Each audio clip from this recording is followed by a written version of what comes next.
Para sa akin, si Renz Galopo, napaka-simpleng tao. And he is one of my former elementary teacher.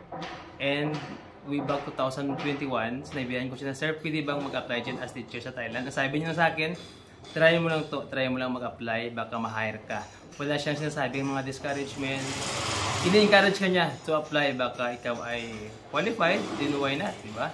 Yun ang sabi niya sa akin. At siya, dinala niya ako dito sa Thailand last 2021.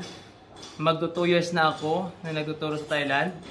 And I'm very thankful and happy sa trabaho na naitulong niya sa akin. And then naka-support din sa family in the Philippines. So, na-consider ko siya na lagi siyang nandyan, nagbibigay ng mga advice. Pag minsan hindi ko alam yung mga dapat gawin, nagpunta ako sa kanya and honest, nagtanong sa kanya ng mga dapat gawin. To the rescue talaga siya.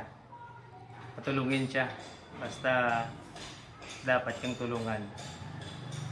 Yun lang, maraming salamat.